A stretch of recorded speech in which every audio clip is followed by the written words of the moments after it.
Wirid lazim pagi waktunya adalah mulai setelah sholat subuh sampai duhal a'la, akhir daripada waktu duha, waktu ikhtiarinya. Kemudian wirid lazim sore waktunya adalah mulai setelah sholat asar sampai datangnya isya, waktu ikhtiarinya. Adapun wadifah, maka wajibnya di dalam satu hari 24 jam wajibnya hanya dibaca satu kali. Beliau memberi catatan, wadifah ini juga wajib seperti halnya lazim wajib, wadifah juga termasuk wirid wajib dalam thariqah Tijaniyah. Begitu juga hailalah yang dibaca di asar hari Jumat itu juga termasuk wirid wajib di dalam thariqah Tijaniyah, seperti halnya wirid lazim pagi dan lazim sore. Hanya saja hailalah hanya waktunya itu di asar hari Jumat. Para ikhwan, beliau mengingatkan inilah tarbiyah thariqah kita. Tarbiyah thariqah kita itu adalah dengan cara kita harus mempraktekkan, memenuhi semua syarat-syarat yang ada di dalam thariqah Tijaniyah. Disitulah tarbiyah kita.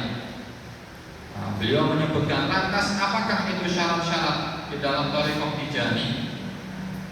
Beliau menyebutkan di antaranya adalah menjaga sholat 5 waktu tepat pada waktunya, dan kalau mungkin dilakukan secara berjamaah, yang imamnya adalah orang Sunni, bukan orang Wahabi, bukan orang yang benci kepada aulia, bukan orang yang ingkar kepada wali. Tidak. Kita melaksanakan sholat 5 waktu berjamaah bersama imam yang sama seperti kita, orang yang percaya, cinta, hormat kepada aulia. Termasuk daripada syarat thariqah Tijaniyah adalah bakti kepada kedua orang tua, meskipun kedua orang tua itu adalah orang fasik, bahkan meskipun orang tuanya adalah orang kafir, tetap seorang muslim diperintah untuk bakti kepada kedua orang tuanya, kecuali ketika orang tua memerintah anak kepada keburukan, kepada hal-hal yang dilarang oleh Allah, kepada kekafiran, kepada kesyirikan. Dijelaskan dalam Al-Quran, wasahibhuma fid dunya ma'rufa, bergaullah kepada orang tua di dunia dengan baik. Perintah untuk taat bakti kepada kedua orang tua. Dan kedua syarat ini adalah dasarnya takwa kita kepada Allah Subhanahu wa Ta'ala dengan semua kemampuan kita. Fattaqullaha mastata'tum. Dalam Al-Quran Allah Subhanahu wa Ta'ala berfirman, bertakwalah kalian semua semampu kalian.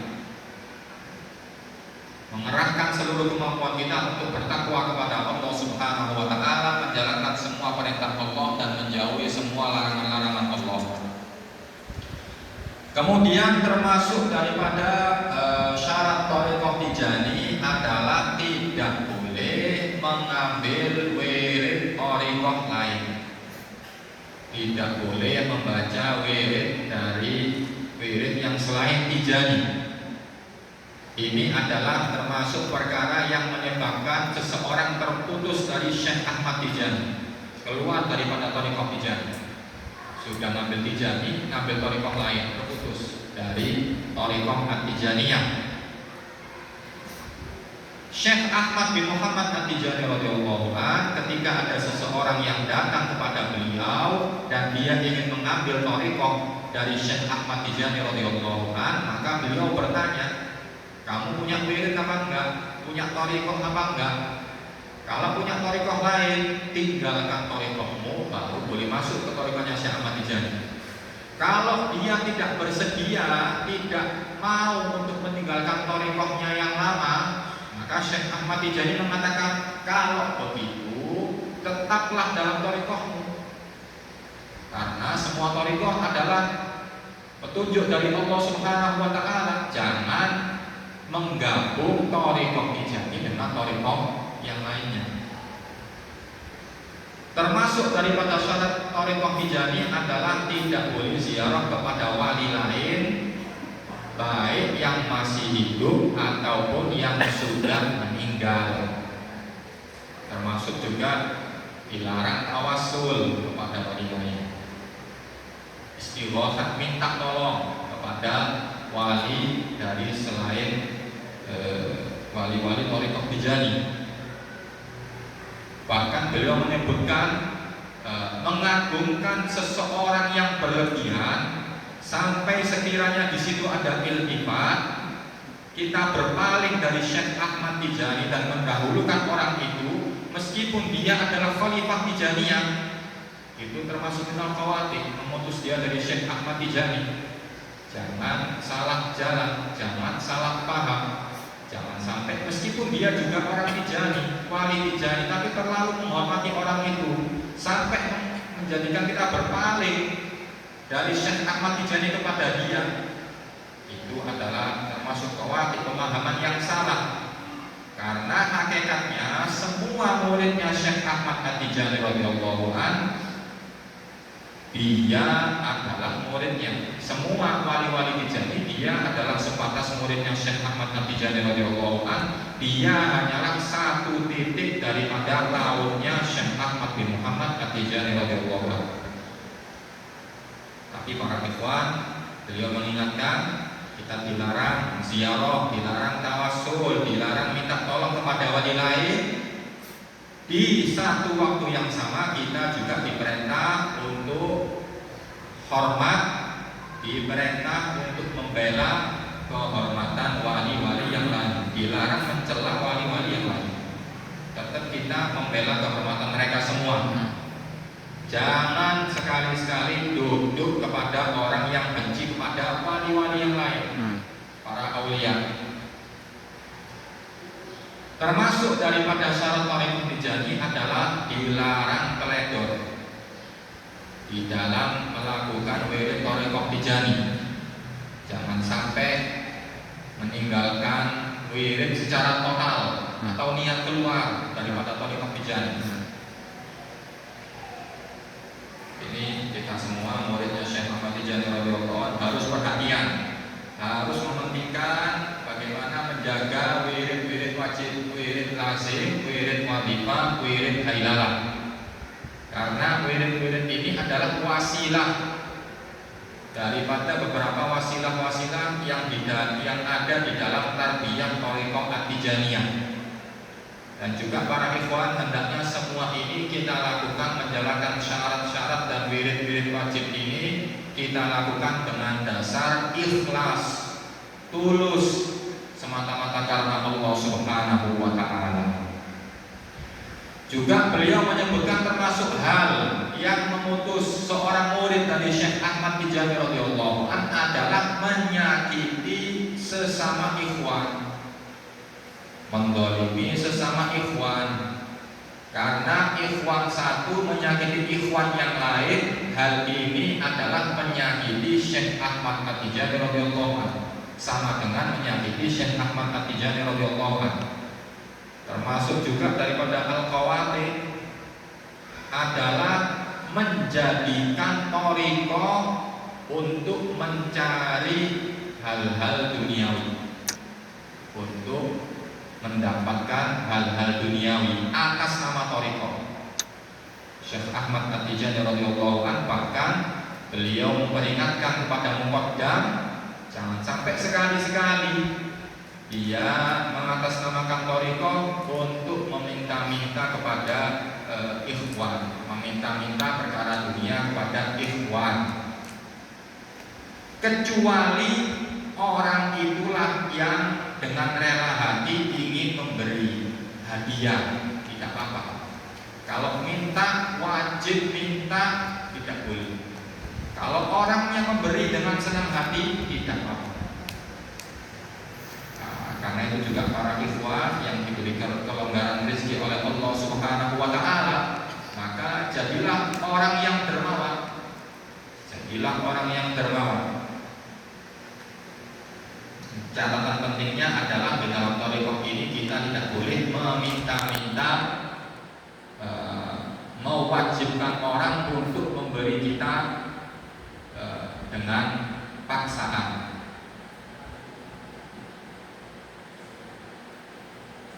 Kita beliau menyebutkan tidak ada satu orang pun yang berhak di dalam thariqah Tijani untuk mewajibkan orang atau memaksa orang untuk memberi dia sesuatu, siapapun itu,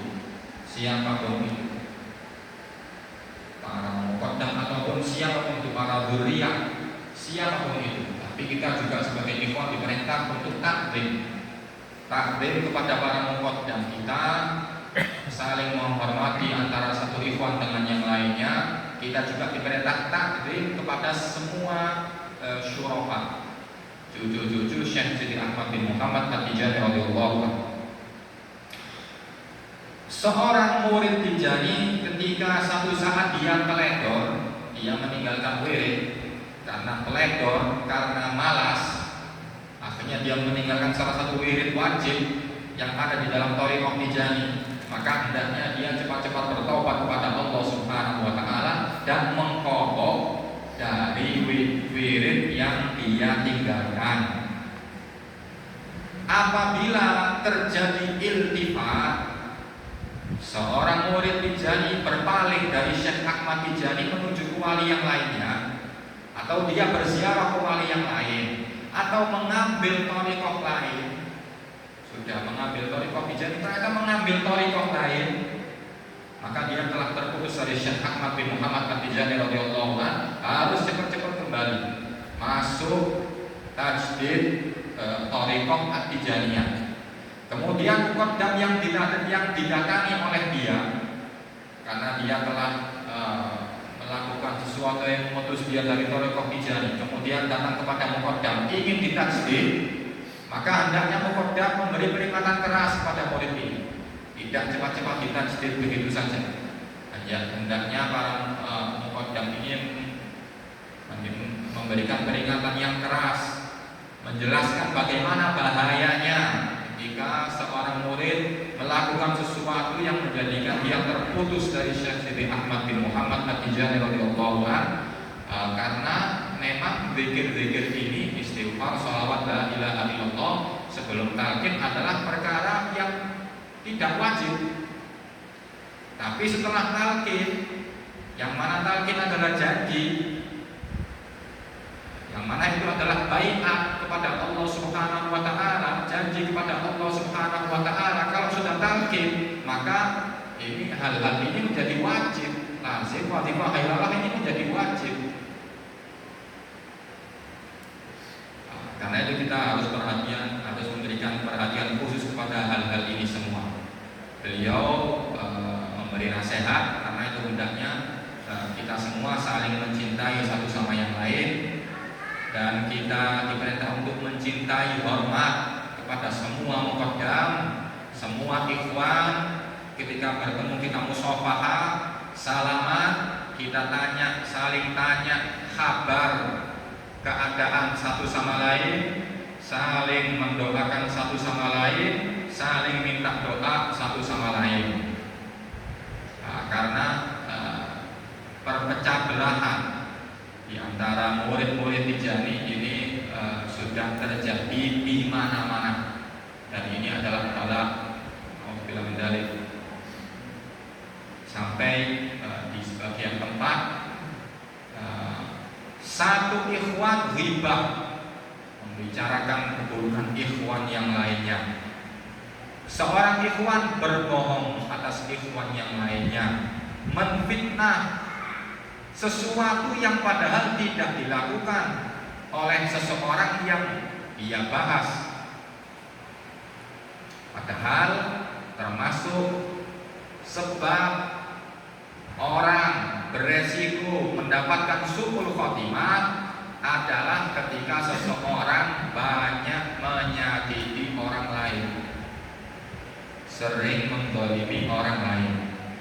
Termasuk juga beliau memberi peringatan, termasuk juga sebab orang resiko mendapatkan su'ul khotimah adalah mengaku-ngaku punya pangkat irfaniyah, punya pangkat kewalian, ahli makrifat. Saya adalah ahli makrifat, saya adalah wali.